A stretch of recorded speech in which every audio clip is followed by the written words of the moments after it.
தூய்மை பணியாளர்களை இதை விட கேவலப்படுத்த முடியாதா அப்படிங்கிற ஒரு கேள்வி இந்த வீடியோ முடியும் போது உங்களுக்கு வரும். என்னாச்சு அப்படிங்கிற டீட்டெயிலாக சொல்கிறேன்.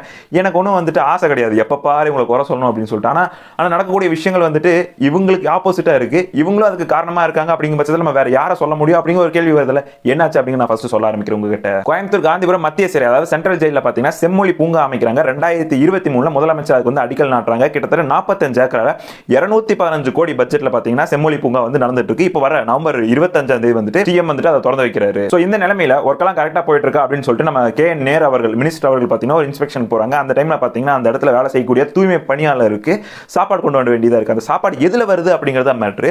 குப்பை வண்டி இருக்கும் பாத்தீங்களா, காலையில நம்ம வீட்டுக்கு முன்னாடி வந்து குப்பை எடுத்துட்டு போற வண்டி இருக்கும் பாத்தீங்களா, அந்த குப்பை வண்டியில சாப்பாடும் தண்ணி பாட்டிலும் வந்து இறங்குது. சோ இந்த ஒரு சம்பவத்தை வந்து சில நியூஸ் சேனல் நம்ம பார்க்க முடியுது. தந்தி மற்றும் தினமலர்ல வந்து இதை கவர் பண்ணியிருக்காங்க. எனக்கு ஒரே ஒரு கேள்விதான், ஏன் ஒரு ஆட்டோ கிடைக்கலையா உங்களுக்கு சாப்பாடு வந்து கொடுக்கறதுக்கு? அவங்க குப்பை அள்ளுறவங்க தானே, குப்பை வண்டியிலே கொண்டு போகலாம் அப்படின்னு நினைச்சீங்களா? இல்ல இதை பார்க்கும்போது பொதுமக்களுக்கு வரக்கூடிய ஒரு மைண்ட் செட் என்னவா இருக்கும் அப்படின்னா, இதை விட கேவலமா ஒருத்தங்களை நீ ட்ரீட் பண்ண முடியுமா, என்னை எதிர்த்து நீ போராட்டம் பண்றியா, இந்த உனக்கு இதை விட கேவலமா நான் பண்றேன் அப்படிங்கிற மாதிரி பண்ண மாதிரி வாலண்டியரா பண்ண மாதிரி அது காமிக்குதா இல்லையா வெளியே? இல்ல ரொம்ப பேசிக்கான ஒரு கேள்வி, குப்பை வண்டியில யாராவது சாப்பாடு கொண்டு வருவாங்களா? நீ அதை கழுவி கொண்டு வா, பெனாயில் ஊத்தி டெட்டாயில் ஊத்தி கழுவி நான் கொண்டு வந்தேன் அப்படின்னு என்ன வேணாலும் சொல்லு. ஆனா குப்பை வண்டியில சாப்பாடு ஏன் கொண்டு வரணும்? அவ்வளோ இழிவா போச்சா?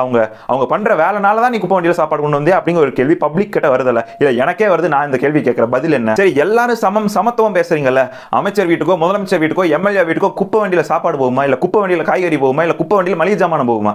தெரியாம கேட்கிறேன். அதுக்கெல்லாம் ஏசி கார் தானே போகும். அப்ப இவங்க மட்டும் உயிர் கிடையாது, இவங்களாம் மனுஷங்க கிடையாதா?